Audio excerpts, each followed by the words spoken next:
Hi, folks. Welcome to the Prepared Homestead. This is Travis. Thank you all for stopping by to watch. A beautiful morning so far here in the Ozarks. Expecting a pretty good day. Gonna be warm, but hey, it's August, and that's just what we expect to have. Wanted to mention, if you're interested still, these Yeshua shirts, they're still on sale over at Sanctified Supply Company. This is a shirt that I designed. We've teamed up with them. These are a limited time. They're not going to be there forever.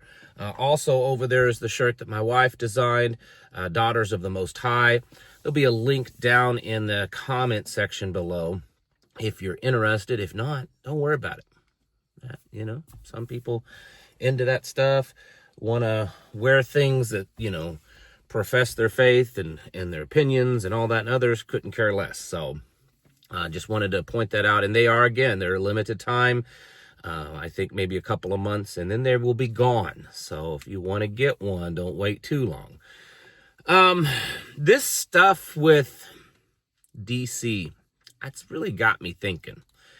I know that on the surface, it's, to clean up crime in the city, and there are definitely good points to be made that it's the capital city, and people come there and they see crime and homelessness and graffiti and trash, and it just immediately paints a negative picture of this country.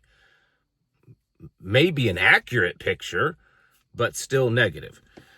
On the other hand, the opposing argument is that how can this be an emergency? Because that's the only way that this is being done, is by declaring an emergency. Again, it's not technically a martial law emergency, but it is kind of similar to that. That how can that be when crime rates in DC are the lowest they've been in 30 years? Now, 5 years ago, that things would have been different. Crime rates were horrible, and DC was, ranking in the top or near the top position when it came to the murder capital and all that kind of stuff. But things have changed, and crimes have come down just over the last year or so. Most of the crime, of different types of crimes, have dropped, anywhere from 25 to 35%. Still high, but in comparison to other cities of its similar size, actually lower.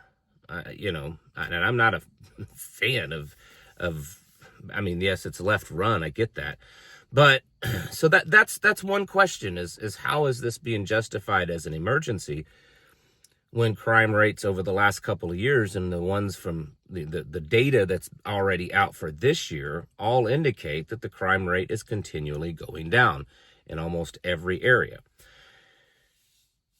But then so that is strange. But then there's this disturbing fact that yesterday and today more has come out about other cities that there's plans to do the same thing. Places like Cincinnati and Chicago and, more cities.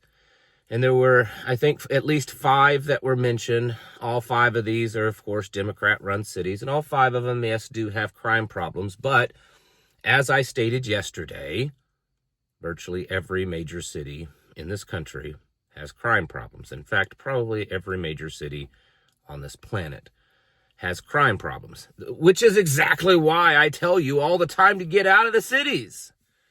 Get out of these places.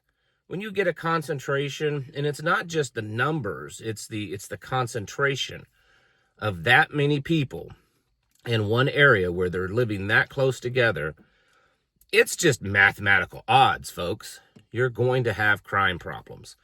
And when you get the numbers that some of these cities where they're 500,000, million, 1.5 million, 2, 3, 4, it gets to this point that it becomes very difficult, even if you have a very good police force led by good people, to control that many people and that much crime. So I'm not excusing it by any means. And yes, there's horrible left-leaning liberal socialist policies in most of these big cities.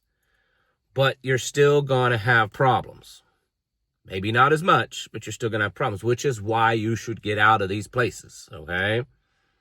It's just how it is. That's just I guess you could say normal. Anyways, so the concerning thing is that now the talk is, well, we're trying this out in DC. You know, in LA 3 months ago, they just sent in people to round up illegals. Now we're sending in federal agents and U.S. military, Federalized National Guard, to not just round up illegals, but to deal with homelessness, various crimes, all of this kind of stuff. That now we're going to just deal with all of it. We're just going to be the law enforcement for the whole town, dealing with the federal level. And I understand that D.C. is a federal city, so it's different, right?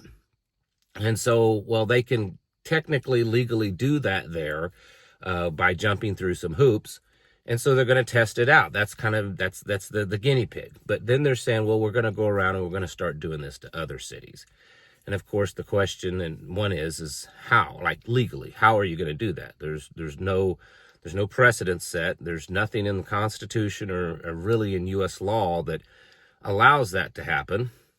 But I guess if you just, force your way in, you're going to do it.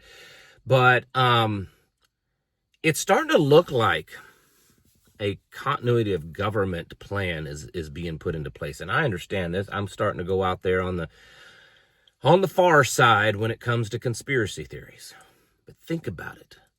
You got all these major cities, and you, in a way, take over all these major cities with federal agents and Federalized National Guard.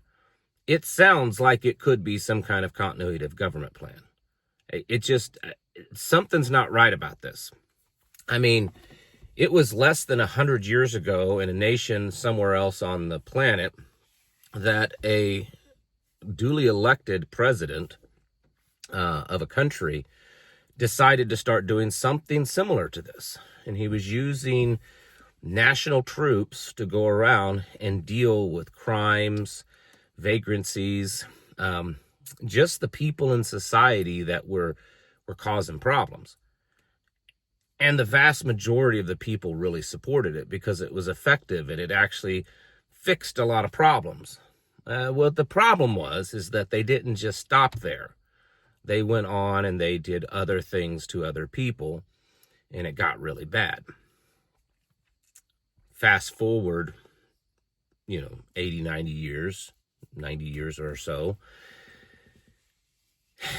And it's almost like the same playbook is being done. It's not exact. I know I'm going to get a lot of hate mail for this one. But government, politicians have a very, very bad track record when it comes to giving them power to do one thing and then turn around and taking that power to do other things. And it's just not setting well with me to really go against the will of the people. These cities, and you could say, well, they're run by far leftists and they have, defund the police policies and sanctuary city policies. It's what the people voted for. It's awful. It's dumb. It's what the people voted for. And if you live in one of those cities and you don't like it, you can leave. You should. And that's how our system was set up. It is. That's how true constitutional, libertarian-esque type of conservative system is meant to be. That if this city over here votes that it wants to be very leftist and liberal, as long as it's not violating the Constitution, then they can do that. And if this one over here decides that it wants to be super conservative, constitutional libertarian, then they can do that also. I mean, you could even go as far to say as if this city wants to be specifically Catholic, and they're only Catholic churches, it's Catholic, right? And this one over here wants to be Pentecostal. they can do that as long as they're not preventing people from being other religions, which would violate the Constitution. They can declare themselves. In fact, it's not been that many decades ago that there were still cities in the United States that, had an official religion. You could be others, but this was the official one of this city. And that's how it's supposed to be. That's why freedom is dangerous. If you really get into our founding fathers, they talked about that liberty is a dangerous thing. And it's like we've gotten to this place now that, liberty's too dangerous. And the far left socialism is dangerous. So we need far right, I don't know, I don't like to use the word because, man, people's heads are going to blow up, but like fascism. And maybe that's not it. But what we're seeing happen is not liberty. It's not freedom. Trying to shut news agencies down. I don't care how far left they are. There's far right ones too that push just as much fake news. It's wrong. It's not just because an authoritarian government is doing your kind of authoritarianism does not make it right. If a government becomes authoritarian but yet it is following or it is doing the things that you agree with, it's still wrong, folks. It's still wrong.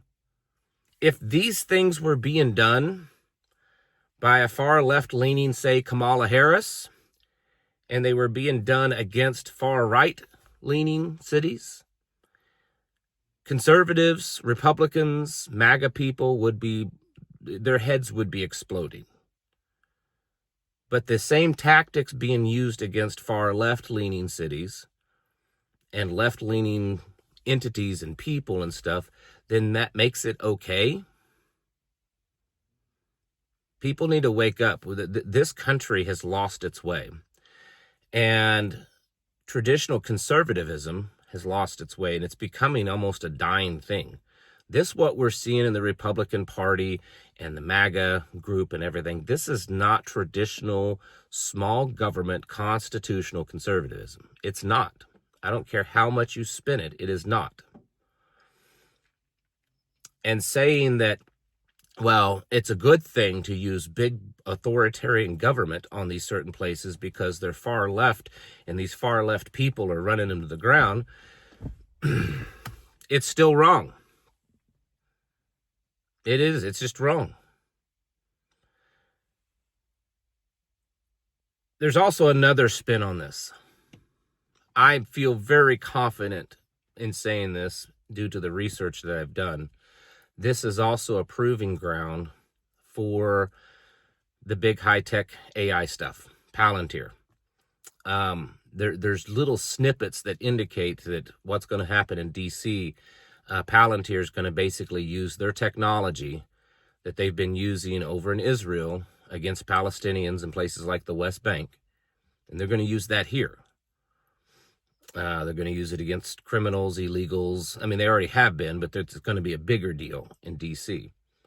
And then probably moving on to other cities to implement these systems of using drones and video cameras and surveillance cameras and AI to be able to record crimes, pre-crimes, facial recognition, all that kind of stuff.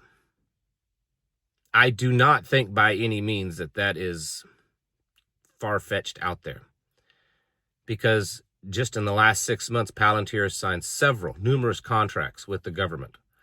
I mean, look at their net worth. It has skyrocketed in the last few months. It's expected to go much higher. In fact, there's predictions that it won't be long before it's the most valuable company in the country or the planet. And this is happening. You and I can't do anything about it. We're not going to fix it. We're not going to stop it. But I'm telling you, you need to prepare for it. I honestly kind of thought it would take a little bit longer for this kind of stuff to happen. But I'll tell you this, they're moving fast. They are moving fast with the AI, detention facilities, the whole AI criminal control, Big Brother infrastructure taking over American cities. It's moving fast. And it may not be tomorrow or next month or even next year when these things are turned on us. But I think it would be very easy at some point for that to happen.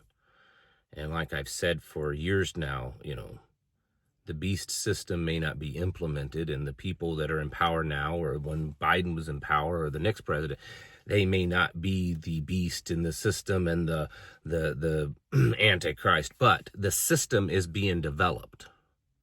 The building blocks are being developed for it. And this, what you're seeing happen, they're going to probably roll in all kinds of facial and fingerprint biometric scans and national IDs and digital currencies and all that. It will all be rolled into this because it's safer. It helps prevent crime. And this is going down a very dark path. People need to wake up for it. You need to get prepared. You can't fix this. You can't stop this. Neither can I. But we can certainly prepare ourselves. Get out of the cities, for one thing. And, for me, if I was living in one of these cities, I would make any and every sacrifice possible. I mean, if I had to, go live in poverty just to get out of the cities, I'd do it. That's just me. I'm kind of an extremist. You do you. But if you don't move soon, it may be too late. Get your houses in order, folks, and prepare yourselves mentally, physically, and spiritually. Thanks for watching. Catch you in the next video.